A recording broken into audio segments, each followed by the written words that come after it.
श्री गणेश जी महाराज की जय। मैं संतोष देवी शर्मा आप सभी में विराजित परमात्मा को सादर नमन करती हूँ। नमः शिवाय, नमः शिवाय, नमः शिवाय, नमः शिवाय, नमः शिवाय। रामेश्वर ज्योतिर्लिंग के आविर्भाव की कथा।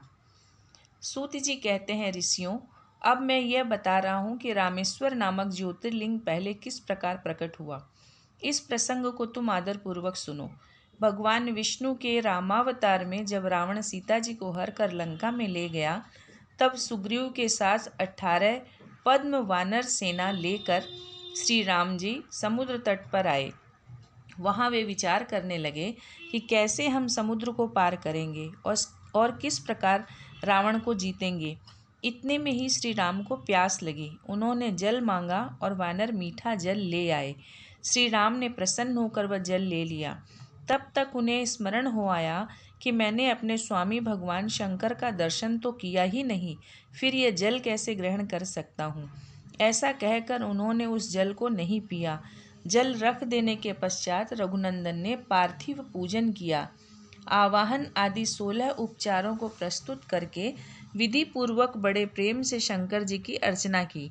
प्रणाम तथा दिव्य स्तोत्रों द्वारा यत्न पूर्वक शंकर जी को संतुष्ट करके श्री राम ने भक्ति भाव से उनसे प्रार्थना की। श्री राम बोले, उत्तम व्रत का पालन करने वाले मेरे स्वामी देव महेश्वर, आपको मेरी सहायता करनी चाहिए।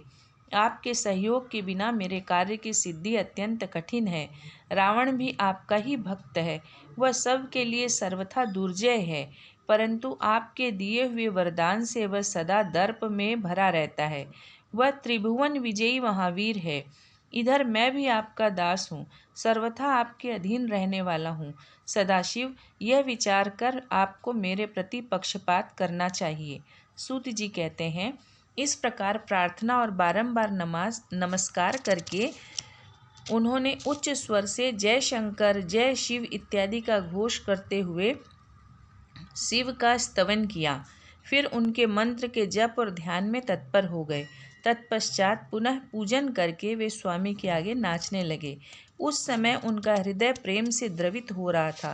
फिर उन्होंने शिव के संतोष के लिए गाल बजाकर अव्यक्त शब्द किया।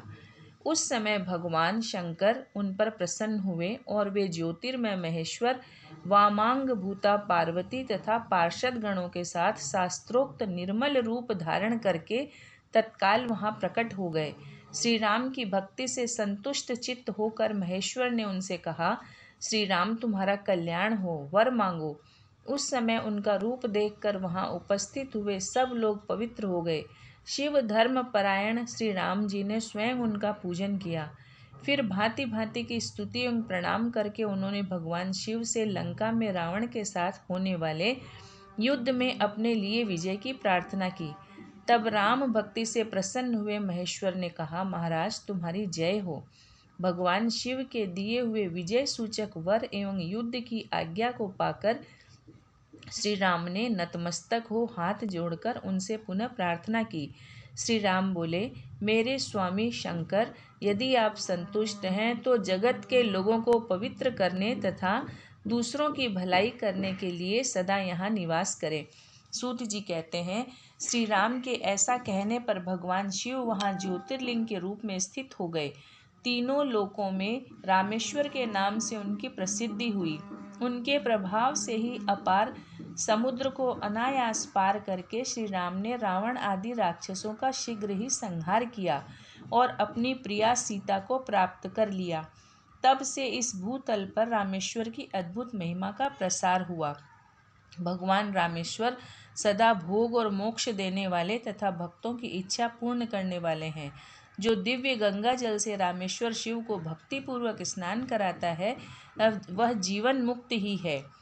इस संसार में देव दुर्लभ समस्त भोगों का उपभोग करके अंत में उत्तम ज्ञान पाकर वह निश्चय ही कैवल्य मोक्ष को प्राप्त कर लेता है। इस प्रकार सूत जी ने भगवान शिव के रामेश्वर नामक दिव्य ज्योतिर्लिंग का वर्णन किया, जो अपनी महिमा सुनने वालों के समस्त पापों का अपहरण करने वाला है।